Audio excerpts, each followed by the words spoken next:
नमस्कार, आप देख रहे हैं न्यूज हाट। मैं हूं आपके साथ रितेश शर्मा। खबरें विथ न्यूज हाट में आपका बहुत बहुत स्वागत है। एक तरफ विश्वास मत हासिल करके सम्राट चौधरी जो है बिहार के मुख्यमंत्री बन गए, लेकिन दूसरी तरफ जो है खूब उथल पुथल मची हुई है। क्यों? तो मंत्री बनने की रेस में सभी लोग लगे हुए हैं और उसको लेकर के जो है दिल्ली दरबार में हाजिरी लगा रहे हैं। इस बीच जो है एमएलसी बनने की चाहत रखने वाले भी लोग वहां पर हाजिरी लगा रहे हैं और गणेश परिक्रमा कर रहे हैं। तो आखिर कौन सी ये परिक्रमा है, कहाँ जा रहे हैं, किससे मुलाकात कर रहे हैं और कौन कौन से चेहरे भी हैं, उस पर भी हम चर्चा करेंगे। हमारे साथ जुड़े हैं न्यूज हाट के managing editor Ajay Kumar Mishra sir. Sir बहुत बहुत स्वागत है। धन्यवाद। ये गणेश परिक्रमा की चर्चा यहाँ पे आ गई है।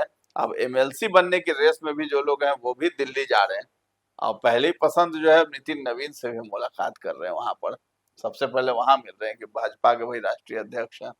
देखिए, जब से मुख्यमंत्री सम्राट चौधरी विश्वास मत हासिल कर लिए, परसों ही किए हैं, उसके बाद से गतिविधियां बढ़ गई कि अब मंत्रिपरिषद का विस्तार होगा, जी है ना। इधर जो है नेता घूम भी रहे हैं, भगवान का परिक्रमा कर रहे हैं, है ना। जैसे कल जो है विजय कुमार चौधरी उप मुख्यमंत्री हैं अपने, गए देवघर बाबा भोलेनाथ की पूजा की। और इधर भाजपा के पूर्व उप मुख्यमंत्री विजय कुमार सिन्हा गए महाकाल का दर्शन करने उज्जैन। पूजा पाठ की, भस्म आरती उन्होंने ली, परिवार सहित थे वहाँ। इधर मंत्री परिषद का जो है विस्तार होना है, वहां वो गए। दोनों की भाषा एक ही थी। विजय कुमार चौधरी ने बाबा भोलेनाथ से क्या मांग की कि बिहार की समृद्धि बढ़े, बिहार समृद्ध हो, बिहार की जनता को की जो है समस्या दूर हो और जनता विकास करे। इनकी भी यही थी, भगवान भोलेनाथ से मांग की इन्होंने भी। और विजय कुमार सिन्हा से भी जब पूछा गया, उन्होंने कहा कि हम बिहार की समृद्धि की मांग करने आए हैं महाकाल के शरण में। तो दोनों देखिए, तो विजय कुमार चौधरी तो उप मुख्यमंत्री बन गए, है ना, दूसरे नंबर के हैं। मुख्यमंत्री के बाद विजय कुमार चौधरी ही है सरकार में, तो इनकी तो ठीक है। और इधर जो है विजय कुमार सिन्हा के मंत्री बनने पर ही तलवार लटकी हुई है, बनेंगे कि नहीं बनेंगे, इस पर ही सवाल अभी खड़ा है। कोई कहता है कि विधानसभा का अध्यक्ष बना दिए जाएंगे, कोई कहता है कि प्रदेश अध्यक्ष बन जाएंगे, है ना, इसकी भी खूब चर्चा होती है। कोई कहता है कोई महत्वपूर्ण विभाग, 3 विभाग इनको दे दिया जाएगा ताकि ये खुश हो जाए, है ना, यह भी चर्चा है। अब देखिए, विस्तार जब होगा तभी पता चलेगा कि ये इनको क्या मिला। लेकिन भाजपा के शीर्ष नेतृत्व की यही कोशिश है कि विजय कुमार सिन्हा के मन में जो असंतोष है, कथित तौर पर, उन्होंने जाहिर नहीं किया है कभी, लेकिन कथित तौर पर जो उनके मन में असंतोष है ना, नाराजगी है, उसको दूर करने के लिए उनको कोई बड़ा पद दिया जाए, ताकि उनकी नाराजगी का मतलब है एक समाज की नाराजगी, एक जाति की नाराजगी, मतलब भूमिहारों की नाराजगी, उसको दूर करना अहम। जी बिहार में जो है भाजपा का सबसे मजबूत कोर वोटर अगर कोई है तो वह भूमिहार जाति के वोटर। इसलिए भाजपा के शीर्ष नेतृत्व की यही कोशिश है कि जो है विजय कुमार सिन्हा की जो है नाराजगी हर हाल में दूर की जाए। तो अब देखिए उसके लिए आगे क्या भाजपा रणनीति बनाती है। लेकिन एक खबर खूब जोर शोर से आ रही है, संजय सरावगी है बिहार प्रदेश अध्यक्ष। उन्होंने कल कहा कि अब मंत्रिपरिषद का विस्तार जो है जल्द ही होगा। विश्वास मत हासिल हो गया है, विस्तार की प्रक्रिया भी अब 4 मई के बाद ही तो कहा जा रहा है। हाँ, प्रक्रिया भी चालू हो गई है। मंथन तो हो ही रहा है। सम्राट चौधरी जब गए थे कुछ दिन पहले दिल्ली, प्रधानमंत्री नरेंद्र मोदी से मिले थे, उसी समय यह बात उभर कर आई थी कि अब जो है मंत्रिपरिषद विस्तार पर जो है बातचीत प्रधानमंत्री की और सम्राट चौधरी की हुई। वहां पर वह जो है बिहार के प्रभारी विनोद तावड़े, उनसे भी मिले थे, है ना। राष्ट्रीय अध्यक्ष है नितिन नवीन, उनसे भी मिले थे, तो सबों से बात हुई थी। गिरिराज सिंह से भी उनकी मुलाकात हुई थी, राधा मोहन सिंह से भी उनकी मुलाकात हुई थी, है ना, दिल्ली में, और सबों से बातचीत हुई। तो सभी से जो वर्ग है, समुदाय है, सब पर वहां उनका मंथन हुआ। मंत्रिपरिषद में किसको कैसी जगह दी जाए इस पर। अब संजय सरावगी ने तो खुले तौर पर कह दिया कि अब जल्द होगा मंत्रिपरिषद का विस्तार। इस पर पूरा मंथन चल रहा है पार्टी के अंदर जी।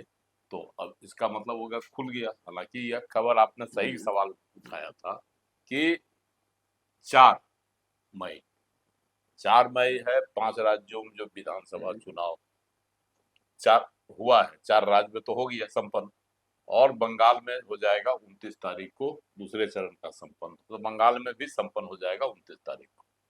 तो उसके बाद 4 तारीख को रिजल्ट आएगा। 4 तारीख के रिजल्ट के बाद बिहार में मंत्रिपरिषद विस्तार का जो है की तस्वीर उभर कर सामने आ जाएगी। 1-2 दिन में जो है पूरा सब सब तय हो जाएगा। परिक्रमा जब लग ही रही है दिल्ली में तो फिर अब जो है आपने बड़ा सवाल पूछा कि दिल्ली में परिक्रमा लग रही है।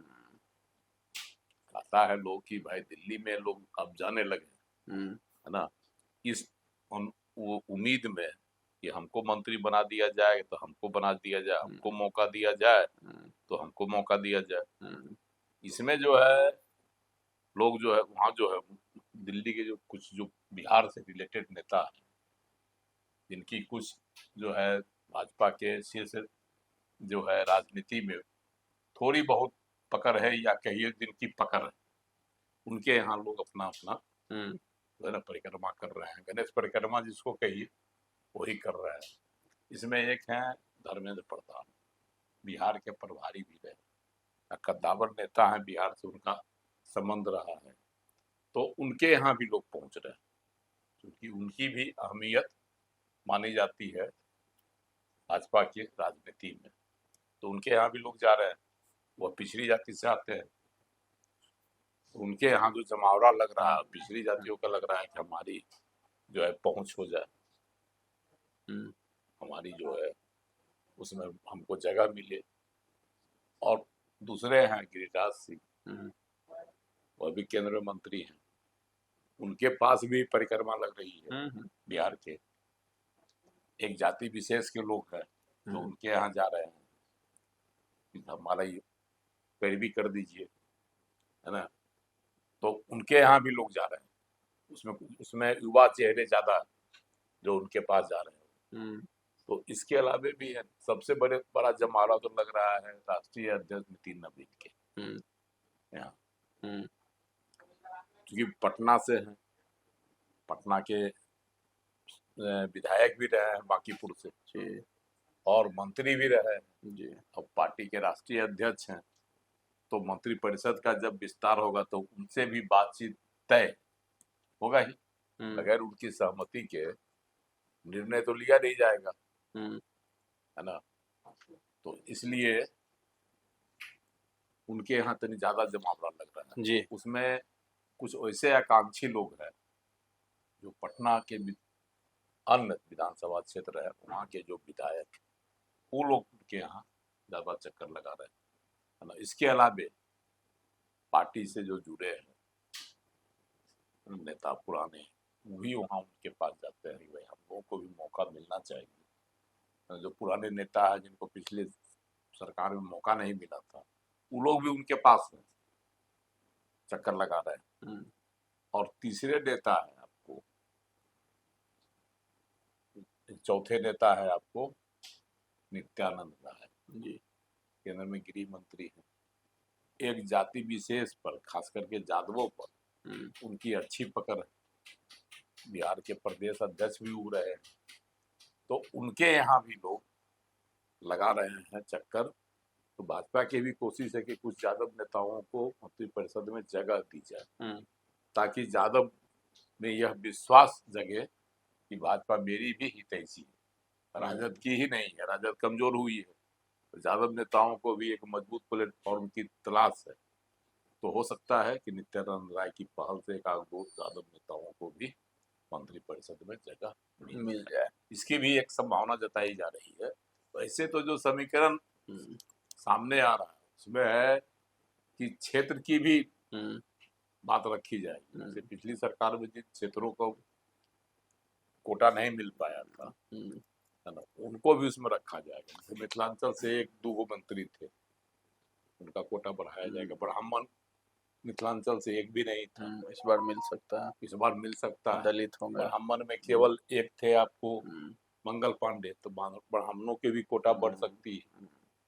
और इधर से संभावना ज्यादा है कैमूर शाहाबाद इलाका से कि उधर से भी लोगों को मिलेगा।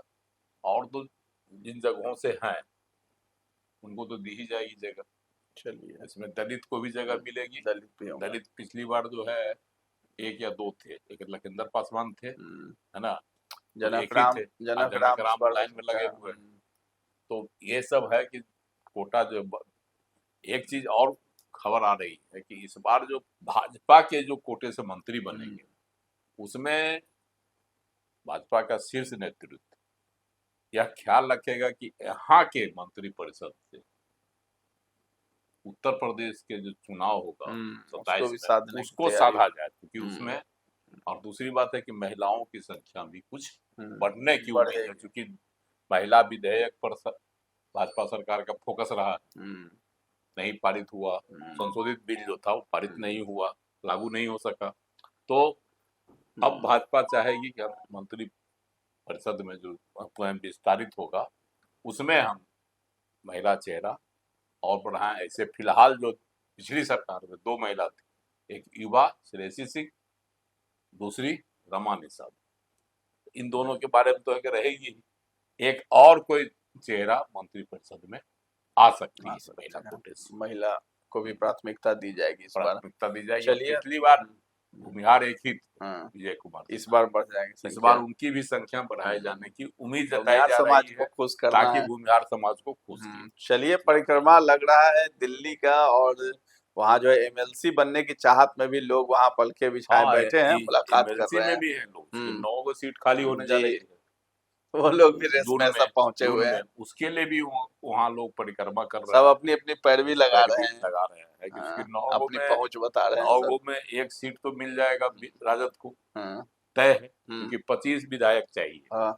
25 तो सिर्फ राजद का है, एक हो जाएंगे उसके, एक उनके जीत जाएंगे। वैसे उनके पास जो महागठबंधन को करके जोड़ा जाए तो 16 वोट और बचते हैं। कुल 41 वोट था उनका राज्यसभा चुनाव के वक्त। जो है वो लोग अपना जो आंकड़ा पेश किया था, तमाम विपक्षी दलों को मिलाकर 41 वोट होता है, तो एक सीट तो जा रहा है, एक तो जीत जाएगा। उधर 2 सीट खाली हो रही है उनकी, तो एक सीट उनको मिलने की उम्मीद है। इधर 8 सीट बचेगा, तो 8 सीट में जो है एक सीट तो चला जाएगा। वो तो क्या कहता है, मंगल पांडे वाला जो चुनाव होगा उसमें जा रहे हैं दीपक प्रकाश। हाँ, वो तो 12 मई को है, अगले ही महीने। तो उसमें जो है अब 4-4 का बंटवारा होता है कि एक सीट पर दावा करते हैं कौन, चिराग पासवान, क्योंकि उनके 19 विधायक हैं, तो हो सकता है कि एक सीट उनको दे दिया जाए और 4 सीट पर भाजपा के लोग में 3 सीट जदयू के हिस्से में जाए। यह एक समीकरण बन सकता है, तय नहीं हुआ है। तो अब 4 सीट भाजपा के कोटे से होगा, तो कौन कौन बनेंगे? जो आकांक्षी हैं वह दौड़ कर रहे हैं दिल्ली। जी, चलिए, परिक्रमा लगाई जा रही है, मंत्री बनने की रेस में है, एमएलसी बनने की भी रेस में लोग पहुंच रहे हैं। वहां पर क्या फैसला होगा वो देखना होगा, कौन कौन बनेंगे। लेकिन जो है परिक्रमा लगानी अब लोग शुरू कर चुके हैं। तो फिलहाल इस चर्चा को हम लोग यहीं पर विराम देंगे। कैसा लगा है कार्यक्रम हमें कमेंट में जाकर जरूर बताइएगा, और हमारे चैनल को अभी तक आपने सब्सक्राइब नहीं किया है तो जरूर कर लें। धन्यवाद।